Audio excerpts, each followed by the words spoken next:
Good morning. ప్రభువైన యేసుక్రీస్తు వారి పరిశుద్ధ నామములో అందరికీ శుభాలు.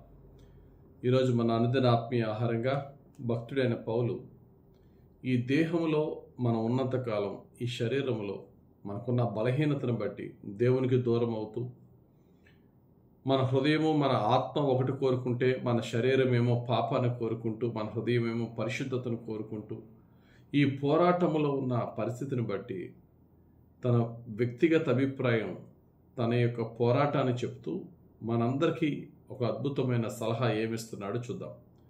రోమీయులకు రాసిన పత్రిక 8వ అధ్యాయం 23వ వచనంలో భక్తుడైన పౌలు ఇలా చెప్పారు.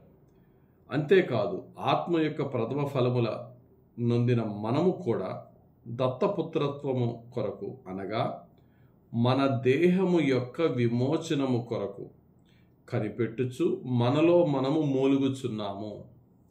దేవుని ఆత్మను పొందుకున్న మనము కూడా మన మూలుగు, మన బాధ, మన వేదన ఏంటంటే అయ్యో ఈ శరీరంలో నుండి నేను ఎప్పుడు విమోచింపబడతాను, ఈ శరీరంతో ప్రాబ్లం ఏంటంటే విమోచింపబడడానికి అర్జెంటుగా I should be redeemed from this flesh. ఈ యొక్క శరీరం ఉన్నంత కాలం ఏంటి ప్రాబ్లం ఏంటి? దేహం చక్కగా రకరకాల సుఖ సౌఖ్యాలతో, క్రీములతో, రకరకాల పర్ఫ్యూమ్స్తో మనం మన దేహాన్ని డెకరేట్ చేసుకుంటాం కదా. ఈ పనికి మాలిన దేహం ఎందుకు వద్దంటున్నాడు ఆయన? చూడండి, పౌలు భక్తుడు మనం చదువుకున్నది 8వ అధ్యాయం 23, వెనకాతలకు వెళ్తే 7వ అధ్యాయం 24వ వచనంలో అయ్యో నేనెంత దౌర్భాగ్యుడను, ఇట్టి మరణమునగు లోనగు శరీరము నుండి నన్ను ఎవడు విడిపించును? ఎవరు నన్ను ఈ శరీరం నుంచి సేవ్ చేస్తారు? ఎందుకనట? నా ఆత్మను అనలేదు, నా మనస్సును అనలేదు, నా జీవితాన్ని అనలేదు ఆయన. నా శరీరం అని ఎందుకన్నాడంటే నెక్స్ట్ వచనం అంటాడు పౌలు భక్తుడు 25వ వచనం, రోమీయులకు రాసిన పత్రిక 7:25, మన ప్రభువైన యేసుక్రీస్తు ద్వారా దేవునికి కృతజ్ఞతాస్తుతులు చెల్లించుచున్నాను.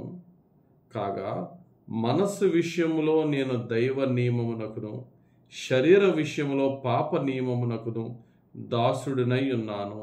ఆయన ఎంత గొప్పగా ధైర్యంగా ఈ మాటను చెప్పగలిగాడు.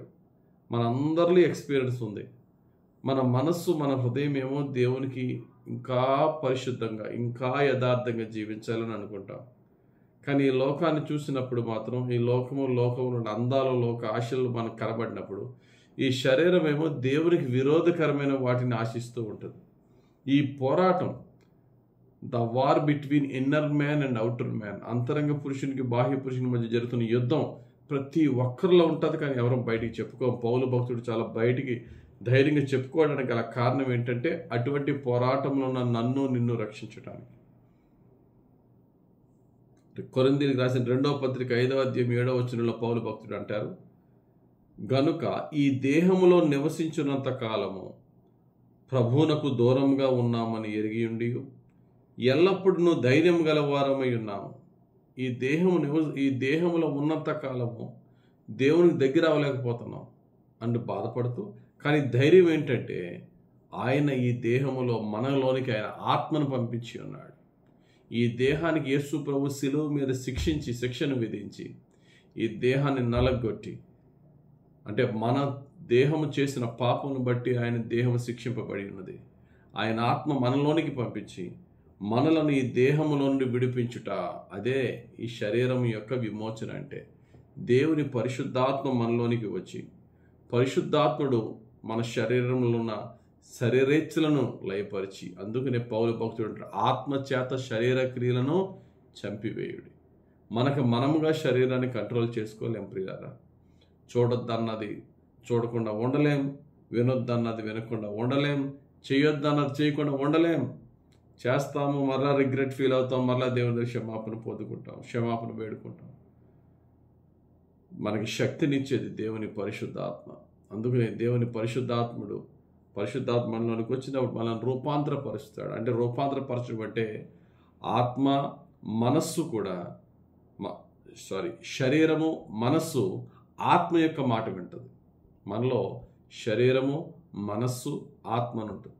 కానీ ఆత్మ, మనస్సు కూడా శరీరం ఏం చెప్తే అది వినేలాగా బలహీనం అయిపోయాం. కానీ మన ఆత్మతో దేవుని పరిశుద్ధాత్మ మనలోనికి వచ్చినప్పుడు పరిశుద్ధాత్ముడిని మనం నిత్యము ప్రార్థనతో, వాక్యముతో, ఆరాధనతో, పరిశుద్ధ సహవాసముతో గడిపినప్పుడు, పరిశుద్ధాత్ముడు మనలోనికి వచ్చినప్పుడు మన మనస్సు, మన శరీరం కూడా ఆత్మ మాట వినేలాగా ఆత్మానుసారమైన రూపంలోనికి ప్రభు యొక్క రాకడలో మన శరీరము మహిమ దేహంగా మారే ముందు ఆయన ఆత్మచేత మనము పరిశుద్ధపరచబడతాం.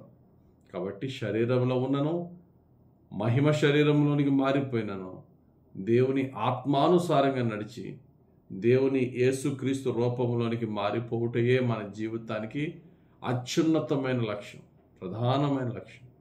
దేవుణ్ణి అడుగుదాం, ప్రభువా నేనో బలహీనుడనయ్యా, నేనో బలహీనురాలనయ్యా.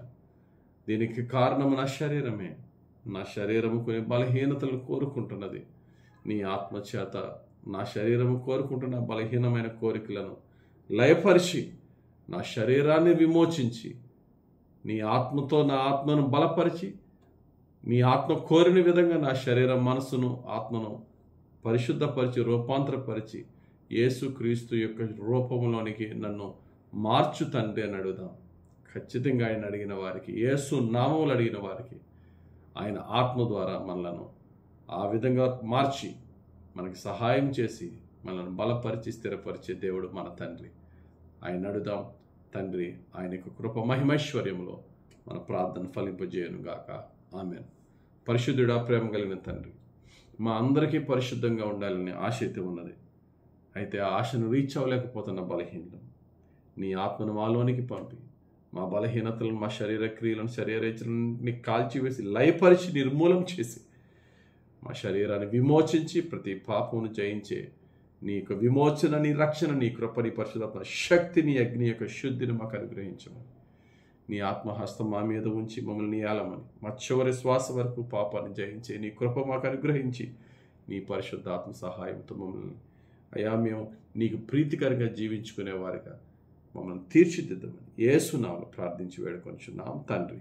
ఆమేన్. తండ్రి అనే యెహోవా దేవుని దక్షిణ హస్తము, రక్షకుడైన యేసుక్రీస్తు వారి శిలువ రక్తము ఆదరించి పరిశుద్ధాత్మ దేవుని పరిశుద్ధాత్మ అభిషేకం హెచ్చుగా మనపై దిగొచ్చి మన శరీరాలను విమోచించి పరిశుద్ధాత్మ రూపంలోని మనల్ని మార్చునుగాక. Amen. God bless you. Have a very blessed day.